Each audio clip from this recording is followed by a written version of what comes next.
Let's make a deal. I'm gonna delete all my social media, my TikTok, my Instagram, my YouTube, if you show me where in the Bible age is relevant for marriage. Why you always lying? Additionally, in Deuteronomy 22:28-29, it says that if you find a child virgin and you grape that child, you will go away with it by just paying the child's father 50 shekels of silver. And this child you graped is forced to marry her rapist forever. Christian women, just let me know what you guys think about this. Boy, this is some real amateur night at the Apollo stuff.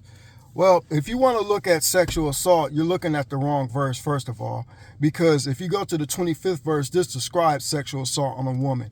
And guess what happens to this man? He dies. That word there, force, in the 25th verse, it comes from the Hebrew word tasak. This does not appear in the verse in question that he's talking about in verse 28. Why you always lying? Notice the wording in verse 28. The verse he pulled says, and if they be found here. Now, this is very key because this means they were discovered. Interesting. The equivalent in today's world where two young people sneak around and have sex with each other. Why you always lying? Verse 29 is just holding the man accountable. And furthermore, it protects her socially because back then it'd be hard for women to get married after they slept with somebody and wasn't married to the man they slept with. This is a strict standard of no sex before marriage, sir. Find a child virgin. Why you always lying? This word right here, paida, the Greek word, the transliteration of it, it carries more meaning than just child. It goes from child all the way to early adulthood, but the brother ain't gonna tell y'all that. Find a child virgin. Why you always lying? As a Christian man, I can speak for Christian women. They understand that the civil code that's outlined in the Old Testament does not pertain in today's world. Why? Because that was for ancient Israelites. We can't just implement certain portions of Torah because we want to. The New Testament even shows you that the Jews had to go to the Romans in order to carry out portions of their law. We are told that we are supposed to obey the rulers and the governing bodies who we are subject to. Islam has a different ideology. They want to implement Sharia law, which dominates and subjugates anybody who is not a Muslim. He ain't lying.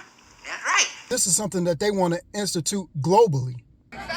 We don't want a law banning children from marrying because it is against our teaching, the Prophet's instruction, and the Quran.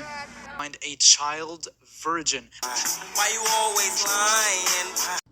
The only reason why this brother is bringing up these verses is because he's sensitive about his own beliefs. He's insecure, so he has to lie.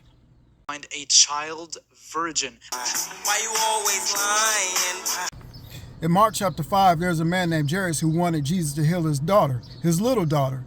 This word, little daughter, is translated through gathrion. This means little daughter. Now, why is it different than the other Greek word that was using when describing a young woman? If you go to a parallel account, it tells you that she's 12 years old. There was a young man named Eutychus that Paul brought back from the dead. It says he's a young man, and it used that same Greek word, paida, that was used for the young woman in Deuteronomy chapter 22. Find a child virgin. Why you always lying? Another thing we just learned is that Paul is better than Muhammad, because Paul actually had the Holy Spirit and was out here raising people from the dead. And the Muslim argued in favor of child marriage. And at some point, Mike Jones, he asked him if he knows about precocious puberty, which is where puberty can kick in too early. So Daniel, the Muslim apologist, says yes. And it eventually leads down to the Muslim apologist saying that even if a child shows signs of maturity at the age of 4, it would be okay for a man to marry and have sex with her. God have mercy.